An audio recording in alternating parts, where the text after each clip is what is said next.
کہتے کہ ایک مرتبہ ایک خاتون بابا صاحب کی خدمت میں حاضر ہوئی اور وہ بڑی پریشان اور مشکل میں کا 3 بیٹیاں ہیں اور بابا صاحب کی خدمت میں آئی اور کہنے لگی حضور آپ کے در سے کوئی خالی نہیں جاتا، آپ کے در پر جتنا نذرانہ آتا ہے آپ محتاجوں بے سہاروں کی مدد کر دیا کرتے ہیں۔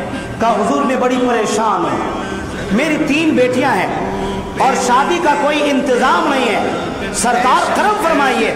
اللہ اکبر۔ حضرت بابا فرید رحمت اللہ تعالی علیہ آپ نے خادم سے کہا کہ ذرا دیکھو آج کتنا نذرانہ جمع ہوا۔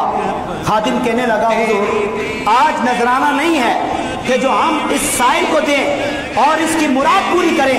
بابا صاحب نے کہا اے اللہ کی بندی، اے مائی مجھے معاف کرنا، آج میرے پاس اتنا مال نہیں ہے کہ جو میں تجھے دے دوں۔ اللہ اکبر۔ اب یہ کہنا تھا کہ وہ خاتون زار و قطار رونے لگی۔ اللہ اکبر۔ اب وہ رو کر کہنے لگی حضور آپ کے در آپ کے آستانے سے کوئی خالی نہیں جاتا تو میں بھی خالی نہیں جاؤں گی، میں یہاں سے جھولی بھر کے جاؤں گی۔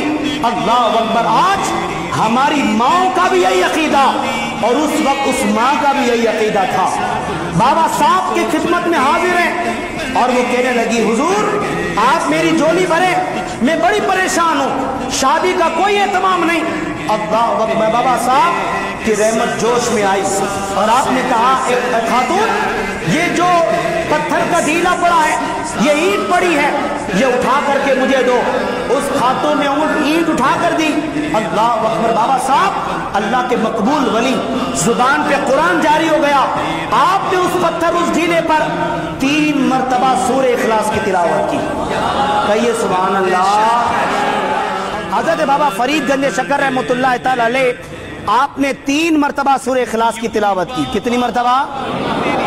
3 مرتبہ سورہ اخلاص کی تلاوت کی اور تلاوت کرنے کے بعد آپ نے وہ اینٹ اس مائی کی جھولی میں داخل کر دی۔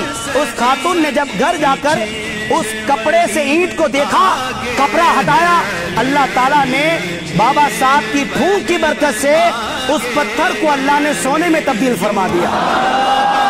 بابا صاحب نے پتھر پہ سورہ اخلاص کی تلاوت کی، جھولی میں داخل کیا، اس خاتون نے گھر جا کر دیکھا، اللہ نے اس پتھر کو سونے میں تبدیل کیا۔ اب وہ عورت سوچنے لگی بابا صاحب نے مجھے وظیفہ بتا دیا، اب مجھے نسخہ بتا دیا۔ اب اس نے اپنے گھر کے باہر اینٹیں جمع کر لی، ہر اینٹ پر سورہ اخلاص پڑھتی رہی، دم کرتی رہی، لیکن پتھر سونا بننے کا نام نہیں لے رہا۔ اللہ اکبر۔ 2 بابا صاحب کے پاس آئی اور کہنے لگی حضور آپ نے پتھر پر سورہ اخلاص 3 بار پڑھی، میں نے 300 بار پڑھ لی، سرکار پتھر سونا بننے کا نام نہیں لے رہا۔ بابا صاحب کہتی ہے مائی تو نے بھی پڑھا، میں نے بھی پڑھا، بات یہ ہے قرآن تو نے بھی پڑھا، میں نے بھی پڑھا، سورہ اخلاص تو نے بھی پڑھی، میں نے بھی پڑھی، بس فرق اتنا ہے کہ تیرے منہ میں تیری زبان ہے، میرے منہ میں فرید الدین کی زبان ہے، میرے منہ میں فرید الدین۔ اللہ اکبر۔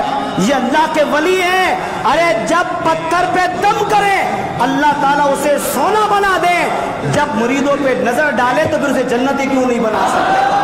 منگتوں پہ نظر، منگتوں پہ نظر، منگتوں پہ نظر، یا گنج شکر آباد رہے، تیرا پاک پتن آباد رہے، تیرا